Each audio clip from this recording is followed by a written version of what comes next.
Selamat pagi Bapak Ibu Saudara yang terkasih di dalam Tuhan. Shalom. Kita masuk di dalam bulan Juli, Saudara. Bulan Juli membicarakan tentang keluarga. Minta tolong slide saya boleh ditampilkan. Dan tema hari ini adalah gerejaku, keluargaku. Memang saya tidak banyak bicara tentang keluarga pada hari ini, tapi saya akan bicara tentang gereja yang kita kenal juga gereja itu sebagai keluarga, keluarga Allah. Dan kita semua ada di dalamnya, saudara-saudara ya. Nah, itulah yang saya banyak bicarakan pada hari ini, yang terambil dari Efesus 2 ayat 19 sampai 20. Saya undang kita untuk baca bersama-sama ayat firman Tuhan, hanya 2 ayat. 1, 2, 3. Demikianlah kamu bukan lagi orang asing dan pendatang, melainkan kawan sewarga dari orang-orang kudus dan anggota-anggota keluarga Allah yang dibangun di atas dasar para rasul dan para nabi, dengan Kristus Yesus sebagai batu penjuru. Brian Dyson, saudara, seorang mantan CEO dari perusahaan Coca-Cola, pernah menyampaikan satu pidato yang cukup menarik. Dia bilang begini, saudara, bahwa hidup itu ibarat permainan 5 buah bola di udara.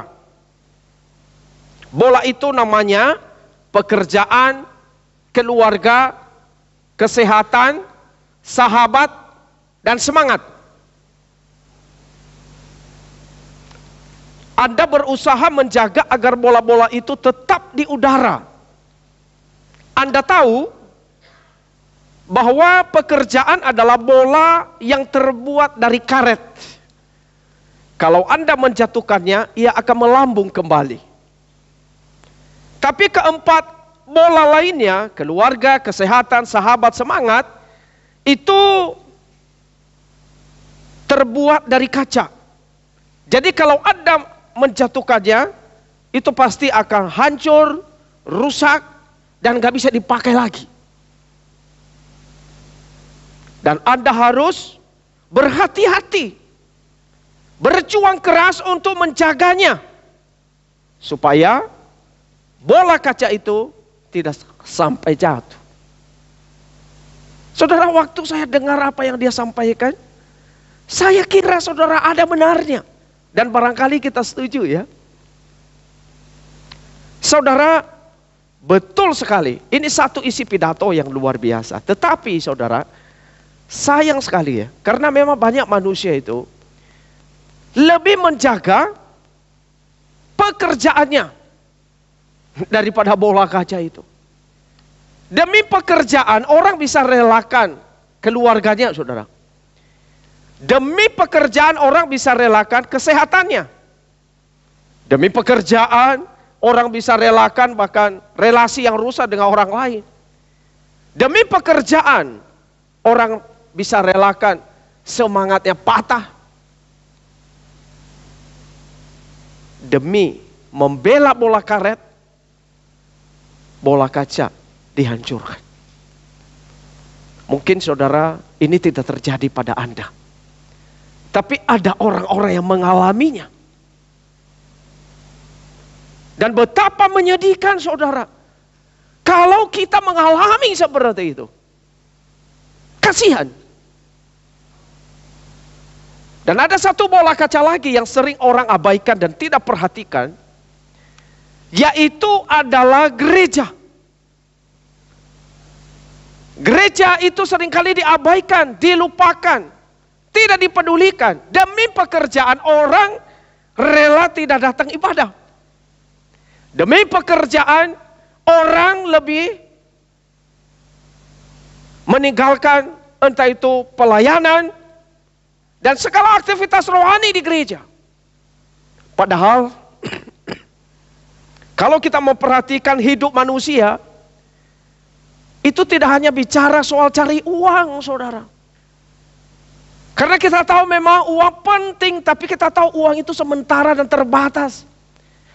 Tapi hidup manusia itu terlalu terkait dengan relasi dengan Allah. Satu relasi yang punya nilai kekal dan tidak terbatas. Tapi saudara, berapa banyak orang karena pekerjaan orang abaikan gereja. Maka hari ini saya ajak kita untuk memikirkan, saudara, gereja sebagai keluarga itu penting untuk kita perhatikan. Gereja sebagai keluarga perlu untuk berjuang keras supaya kita bisa hadir dan betul-betul berpartisipasi di dalamnya. Makanya Tuhan Yesus itu, saudara, minta tolong klik satu kali. Tuhan Yesus Kristus menyelamatkan kita agar kita tidak terisolasi dan tidak individual. Ia menempatkan kita di dalam rumahnya, gereja itu, yang disebut sebagai keluarga Allah itu, agar kita terhubung satu sama lain. Bisa saling menerima, bisa dibentuk di situ, dan bisa diutus melayani di sana. Kalau kita lihat gereja itu adalah pembentukan atau Tuhan yang tetapkan. Dan boleh dikatakan, saudara, tidak ada komunitas apapun yang melampaui komunitas gereja.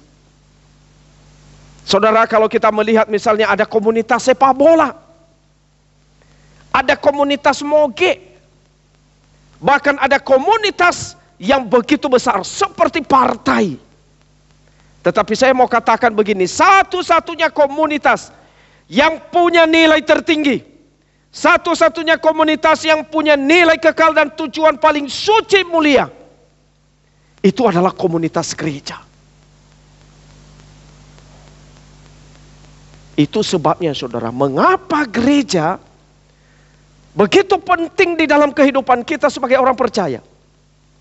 Karena gereja itu diberi oleh Tuhan kepada kita, dan gereja itu adalah rumah rohani kita.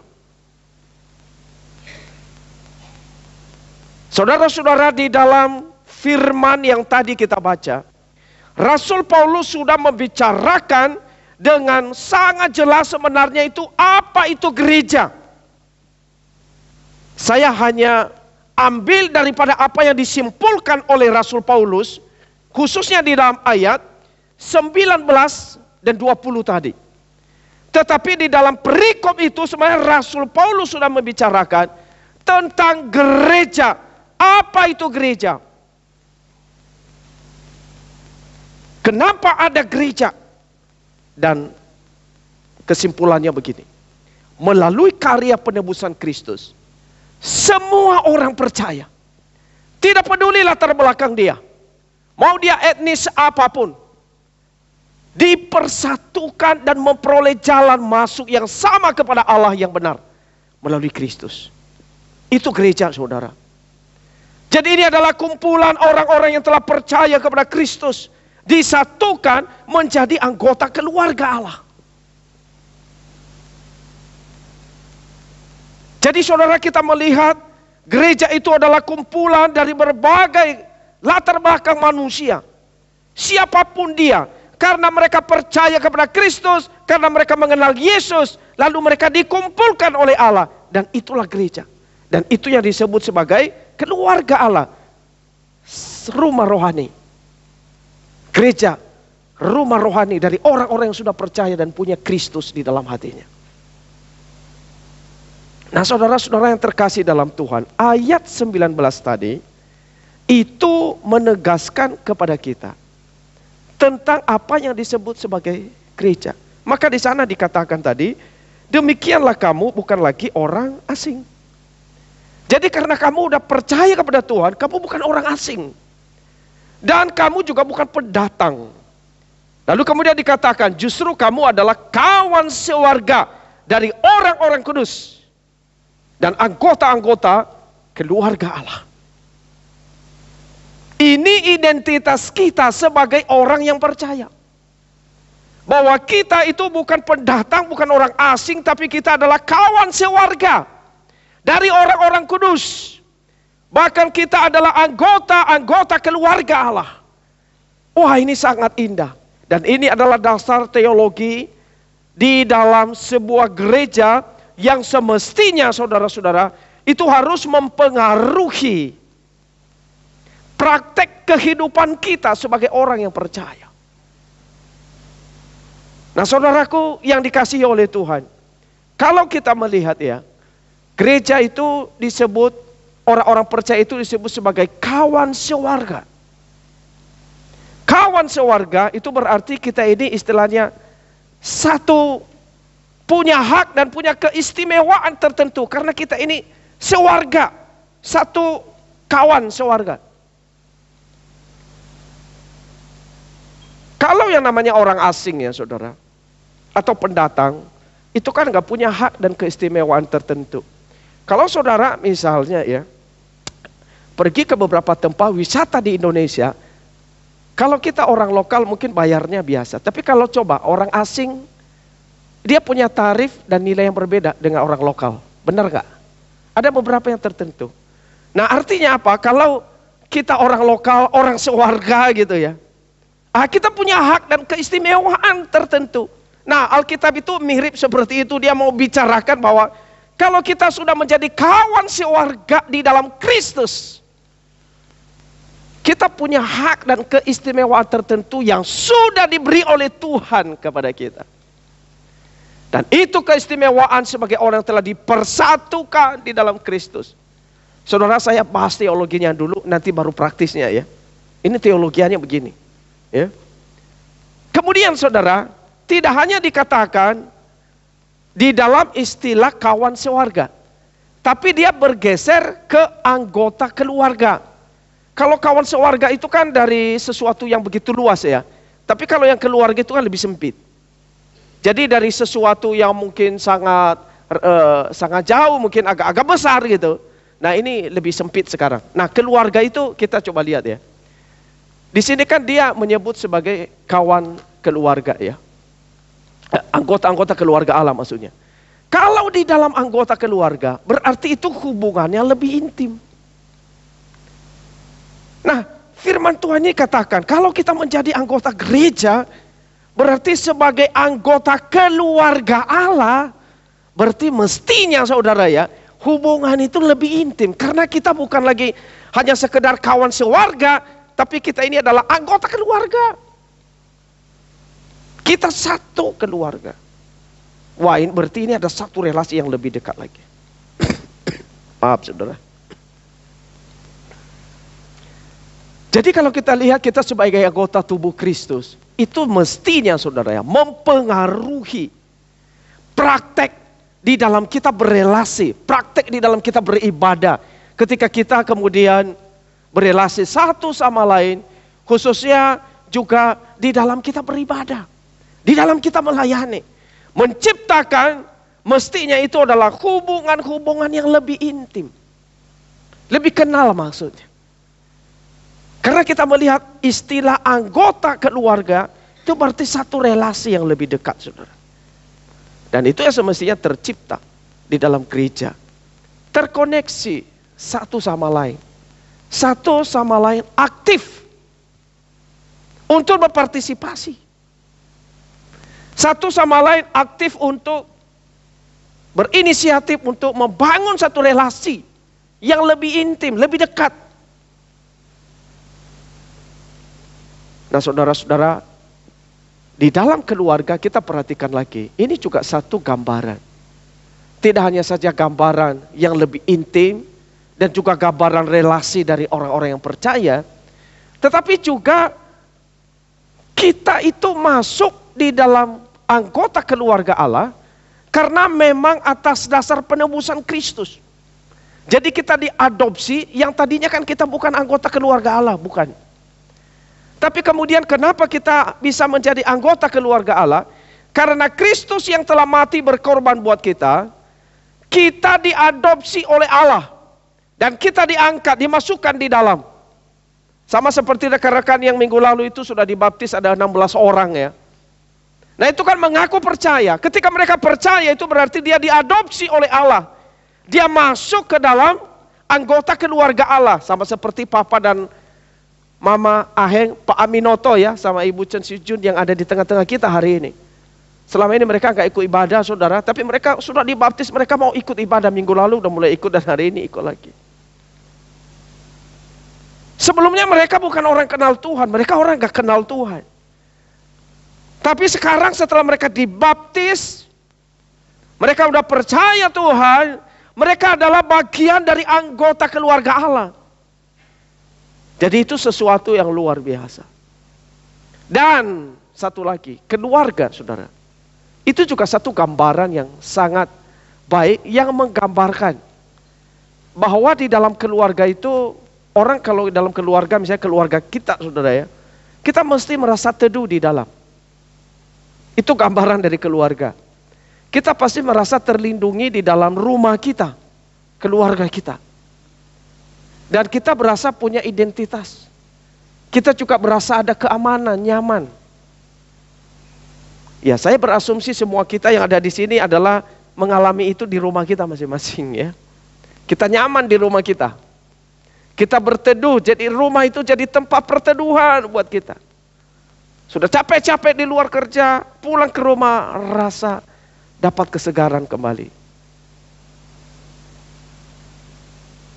Nah, gereja juga mestinya demikian. Gereja di mana Anda mendapatkan, di gereja itu saya berasa terteduh. Ada perteduhan yang nyaman bagi hati saya, bagi jiwa saya. Di gereja saya berasa ada perlindungan secara rohani. Di gereja saya betul-betul mendapat satu identitas yang baru sebagai orang percaya. Di gereja saya mendapatkan kenyamanan.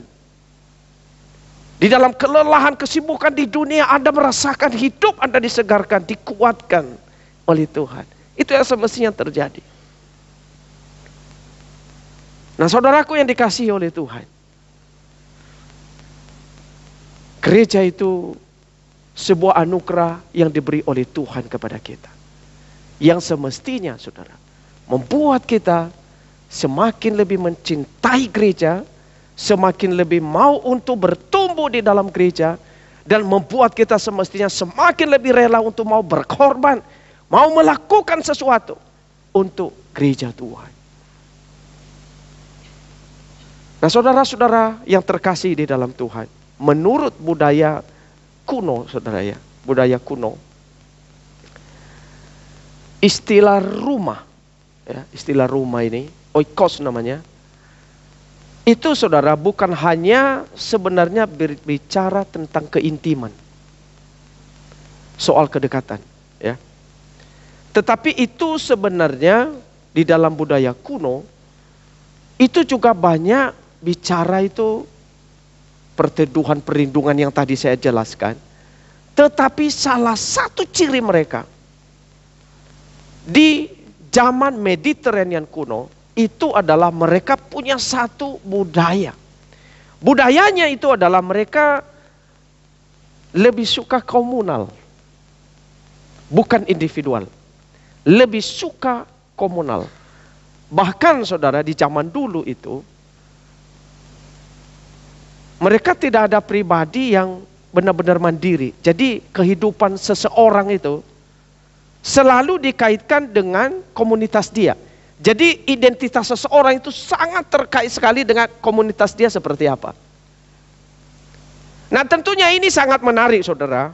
Karena zaman dulu itu sangat menekankan soal komunitas.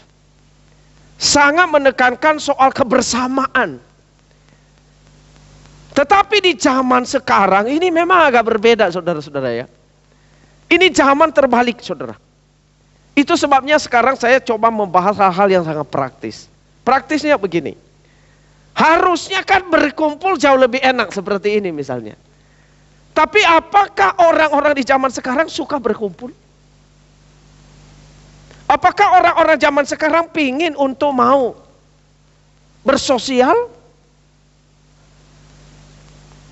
Kalau kita lihat zaman sekarang justru orang mau lebih individual sebenarnya. individual. Apalagi dengan kemajuan yang ada hari ini, coba saudara bayangkan. Dulu kan belum ada gadget. Saya ingat di kampung saya lah dulu. Orang di kampung saya masih lebih suka ngopi, saudara. Ngopi. Ngopi itu di rumah masing-masing mereka suka duduk di, namanya di sana vale-vale ya. Vale-vale itu altar yang di depan rumah gitu. Suka ngumpul.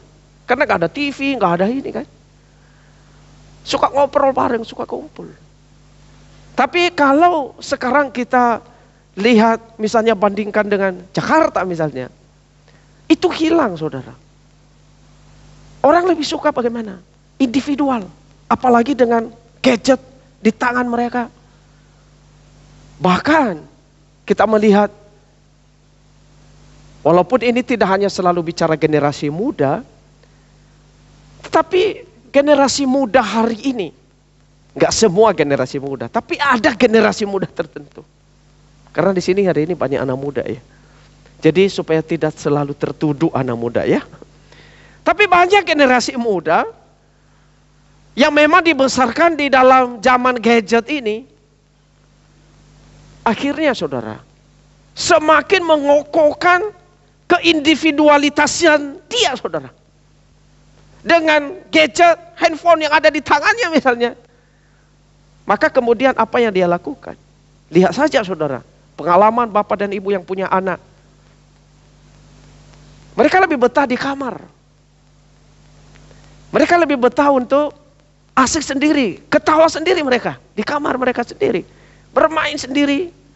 Dengan segala alat-alat elektronik yang ada di kamar mereka. Tapi apa yang terjadi saudara?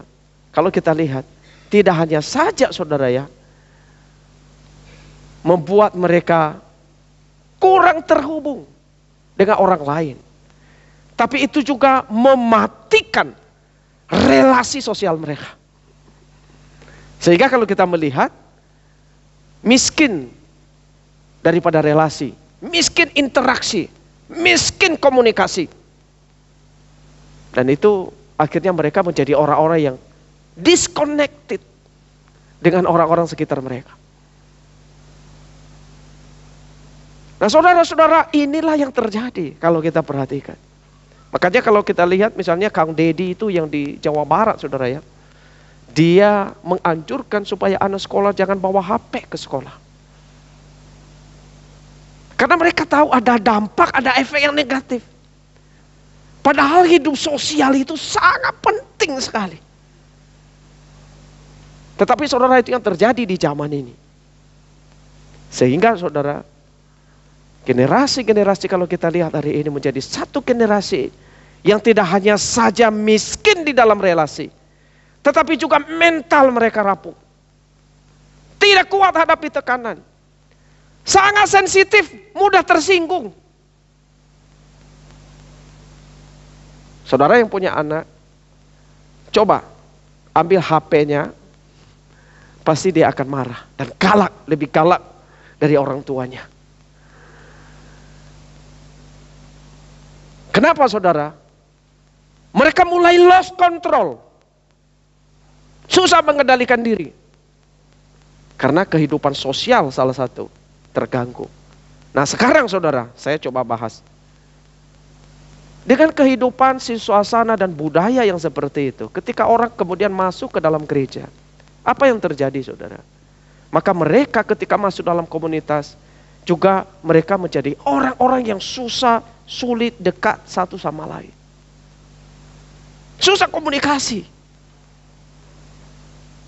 Maka jangan heran ya, ada orang bisa datang ibadah itu dia nggak kenal, mungkin udah beberapa tahun misalnya di dalam sebuah gereja.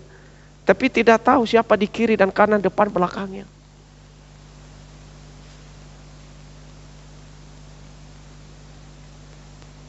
Bahkan ada orang-orang tertentu kalau datang ke gereja, dia cari tempat yang mungkin paling aman, paling tenang buat jiwa dia. Pilihnya di pojok, saudara. Nggak nyinggung yang duduk di pojok hari ini ya. Dan ada lagi yang barangkali mungkin dia pilih, pokoknya aku nyaman duduk di situ terus. Makanya coba sekarang perhatikan ya, saudara yang ini, Berubah nggak tempat duduknya ketika Anda duduk di gereja ini? Yang saya tahu sih Pak Hengki suka berubah, ke sini, ke sono, kadang-kadang yang Pak Hengki ya, kadang-kadang di depan. Tapi coba kalau yang lain. Tempat duduknya kayaknya sudah ada namanya gitu. Ini ada CCTV loh saudara. Nih. Tahu nggak? Saya suka mengabsen jemaat sekarang dari CCTV ini.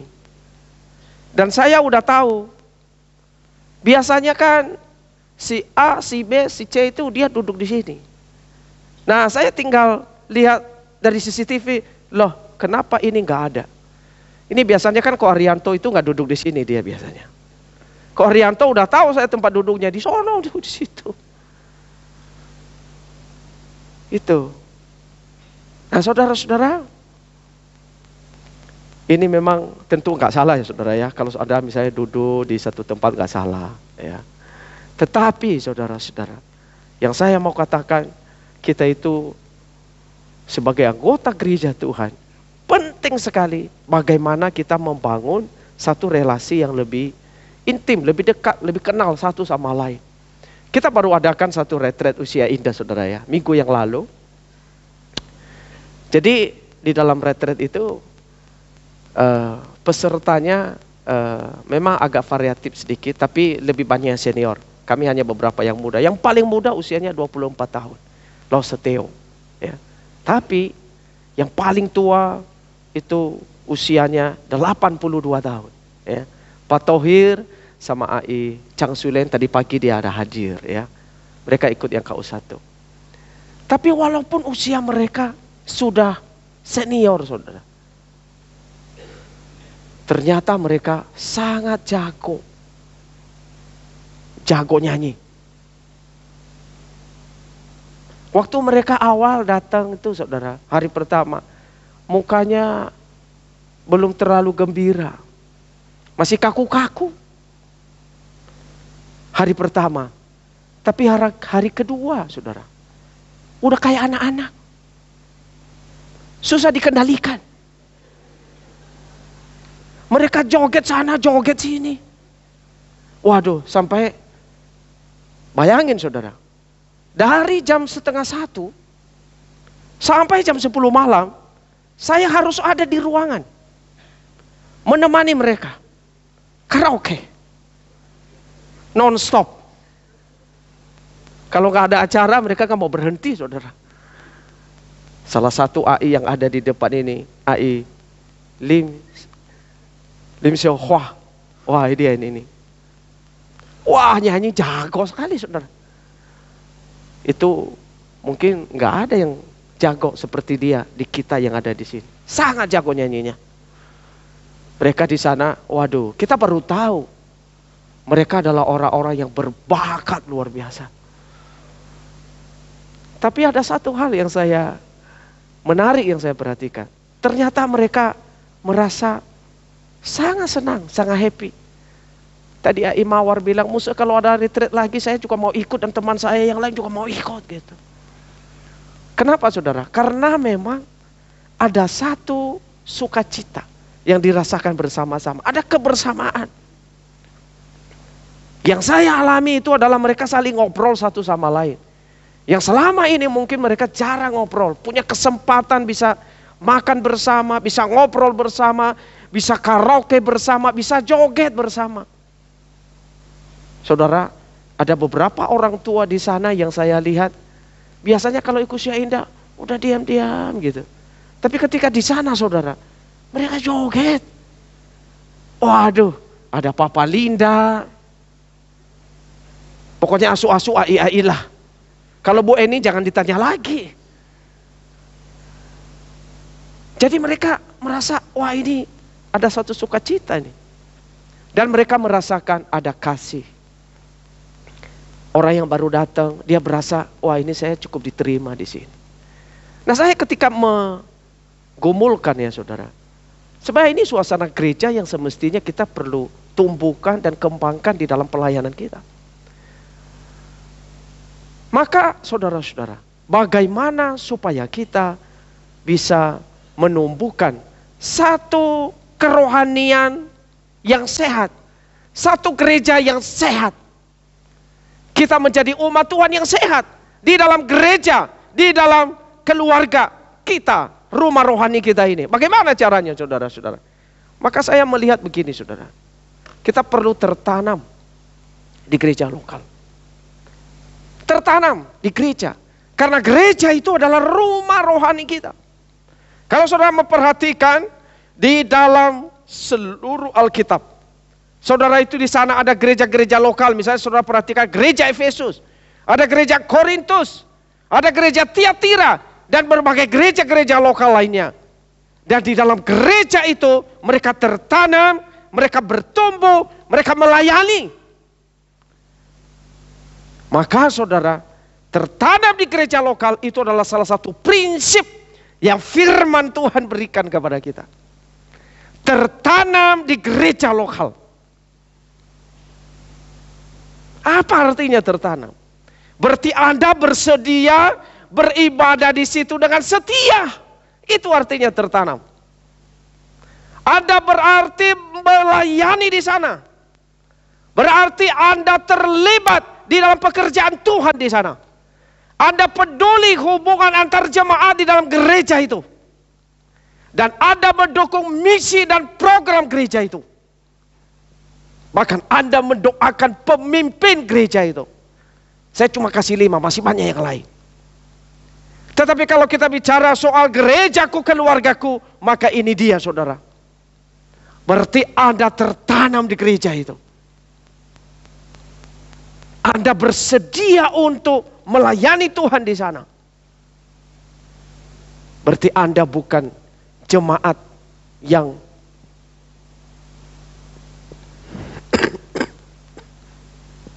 suka keliling-keliling. Gereja Kristen Kebenaran itu artinya GKK. Ini satu nama gereja yang cukup baik saudara. Dan saya pribadi tentu sangat senang dengan nama gereja kita ini. Gereja Kristen Kebenaran. Apa artinya? Itu berarti adalah gereja yang berdiri di atas kebenaran. Dan gereja yang mengabarkan kebenaran. Gereja yang mau mempraktekkan kebenaran. Dan gereja yang berpegang kepada kebenaran. Bukan gereja keliling-keliling. Nah saudara, ini satu prinsip yang kita perlu pegang saudara. Dalam kehidupan kita sebagai umat Tuhan.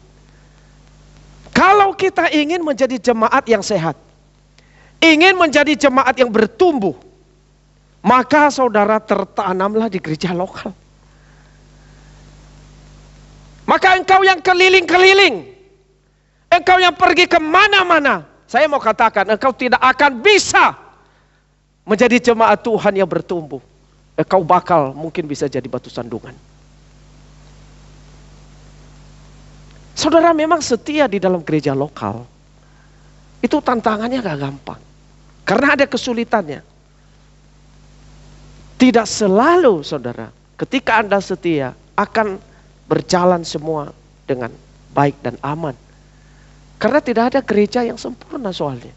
Gereja itu punya kelemahan, punya kekurangan masing-masing. Tetapi saudara-saudara, kalau kita perhatikan, untuk tertanam di gereja lokal, itu memang membutuhkan komitmen yang sungguh-sungguh. Ada harga yang Anda harus bayar. Tetapi inilah yang diperlukan untuk bisa menjadi jemaat yang sehat. Untuk Anda bisa bertumbuh dan berbuah di dalam sebuah gereja lokal, Anda memerlukan itu. Anda memerlukan komitmen untuk Anda betul-betul setia. Mungkin saudara hasilnya tidak langsung kelihatan. Tapi ketika engkau setia dalam satu gereja lokal, setahap demi setahap, di dalam semua proses yang engkau jalani, maka engkau akan bertumbuh pelan-pelan. Mulai dari akar sampai engkau mulai bertumbuh, engkau akan besar, engkau kemudian akan berbuah. Karena engkau akan dipelihara. Engkau akan dididik, dibentuk, diproses di sana. Maka saudaraku yang dikasihi oleh Tuhan, meskipun mungkin di dalam gereja lokal memang Anda menghadapi banyak pergumulan. Terkadang gereja lokal itu bisa mengecewakan kita. Sesama saudara seiman bisa kecewakan kita. Bisa bikin kita sakit hati. Bisa bikin kita ingin keluar dari gereja. Tapi saya mau katakan begini. Jikalau engkau ingin betul-betul terus bertumbuh, engkau ingin sehat di sana, engkau ingin berbuah di sana, meskipun mungkin engkau disakiti, saya mau katakan bertahanlah di sana. Bertekunlah di sana, setialah ibadah di sana. Karena kesulitan itu sedang memproses kehidupan kamu. Menolong engkau meskipun itu menyakitkan. Tapi Anda sedang diproses. Sambil engkau belajar berubah. Belajar bertumbuh. Belajar memperbaiki diri. Introspeksi diri. Dan itu akan menolong Anda. Tapi kalau Anda orang-orang yang mungkin saudara tidak puas di dalam satu gereja. Kemudian Anda pindah ke gereja lain lagi. Dan ketika Anda pindah tidak puas lagi di sana. Pindah lagi kemana? Saudara, Anda sulit bertumbuh dan berbuah. Gereja lokal itu adalah pemberian Tuhan buat kita. Di dalam pembentukan iman kita. Pembentukan karakter kita. Dan karakter kita itu terbentuk makin dewasa ketika menghadapi banyak kesulitan. Itu sebabnya kita perlu bertahan, bertahan, dan bertahan. Karena gereja itu mirip seperti sekolah. Itu akan melatih kita untuk banyak hal. Melatih kesabaran kita. Membentuk hati kita. Mengingatkan kita, mengarahkan kita. Bahkan juga menuntun kita. Dan sekolah itu ada ujiannya, saudara. Demikian juga dalam kita bergereja. Ada ujiannya, kesulitannya, macam-macam. Termasuk dalam pelayanan. Tetapi saudara-saudara, kalau kita terus setia kepada Tuhan, maka itu akan menolong kita menjadi umat Tuhan yang makin bertumbuh, lebih baik dan lebih sehat. Jadi apapun kesulitan yang kita hadapi di dalam gereja lokal kita, saudara, mari kita terus bertahan untuk mengasihi Tuhan. Jangan tinggalkan gereja. Jangan tinggalkan persekutuan orang-orang percaya. Terus untuk setia mengasihi Tuhan. Karena apa, saudara? Tuhan sedang memproses kehidupan kita. Dan Tuhan punya agenda besar dalam hidup kita. Barang siapa setia dalam perkara yang kecil, Tuhan akan mempercayakan dia perkara yang besar. Amin. Hari Minggu yang lalu, kita baru selesai baptis, saudara. 16 orang. Beberapa pesan, kami hamba Tuhan itu menyampaikan beberapa pesan ke mereka. Beberapa hal yang kami tekankan itu adalah masalah ini salah satu. Tertanam di gereja lokal. Kenapa, saudara, kami beri pesan-pesan demikian? Karena ada orang-orang yang sudah dibaptis 2-3 bulan hilang dari gereja. Kapan dia muncul lagi? Kalau dia anak muda, dia akan muncul saat dia mau menikah. Dia akan mencari pendeta. Pak, pendeta Musa, saya mau menikah. Padahal udah berapa tahun udah gak gereja. Atau saudara, orang muncul lagi cari gereja kapan? Tahu gak? Kalau keluarganya sakit. Ada orang butuh didoakan. Baru cari pendeta. Atau ada meninggal. Baru. Tapi apakah ini cukup sehat? Kalau saya lihat enggak. Enggak bagus, saudara. Dalam pengalaman pelayanan saya menghadapi banyak keluarga yang demikian. Kami tidak kenal mereka sama sekali. Tapi mereka cari kami karena mereka tahu ini ya pendeta. Ini ada keluarga kita meninggal, bagaimana Pak Pendeta? Kalau bukan karena belas kasihan dari Kristus, meneladani Kristus yang penuh belas kasihan, kita akan tolak pelayanan ke mereka. Karena kita nggak punya kewajiban sama sekali melayani seperti itu. Nggak punya. Tapi kita mencoba melayani mereka. Tapi setelah kita layani, kita ingatkan supaya mereka kembali kepada Tuhan. Kenapa, saudara? Kita membutuhkan komunitas untuk terus saling bersekutu satu sama lain. Komunitas yang menolong kita bertumbuh melalui gereja. Nah, itu sebabnya, saudara, kalau Anda tertanam di gereja lokal, maka ini yang terjadi sebenarnya. Saya percepat saudara. Pertama, Anda pasti akan mengalami pertumbuhan iman yang konsisten. Karena di gereja yang sehat, Anda akan mendapatkan pengajaran firman Tuhan yang sehat. Dan gereja kita, gereja Kristen kebenaran itu adalah gereja yang berpegang kepada firman Tuhan ini. Makanya saudara-saudari tidak menemukan pengajaran yang aneh-aneh di gereja ini. Kita hanya mau setia kepada kebenaran untuk pertumbuhan iman jemaat Tuhan. Dan Anda juga terbangun hubungan yang lebih mendalam dengan jemaat. Ketika Anda setia beribadah dalam satu gereja, maka Anda mulai kenal satu sama lain. Ketika Anda masuk ikut persekutuan doa, masuk ke ring group, ikut pelayanan paduan suara, ikut pelayanan di sekolah minggu, pelayanan-pelayanan di gereja, itu akan menolong Anda makin bertumbuh. Dan Anda akan diperlengkapi untuk melayani Tuhan, itu sudah pasti. Dan Anda akan mendapatkan pelayanan penggembalaan. Dan ketika Anda mengalami itu saudara, pasti juga membawa sukacita di dalam hati Anda. Dan membawa hidup Anda mengalami berkat Tuhan. Maka melalui firman Tuhan hari ini, firman Tuhan ingatkan kita. Gereja itu adalah kita kawan sewarga, tapi juga sekaligus anggota dari keluarga Allah. Karena gereja itu adalah rumah rohani kita. Tempat untuk kita bertumbuh, melayani bersama-sama, dan mengalami berkat Tuhan yang telah disediakan buat kita. Kiranya Tuhan memberkati dan menolong kita. Amin.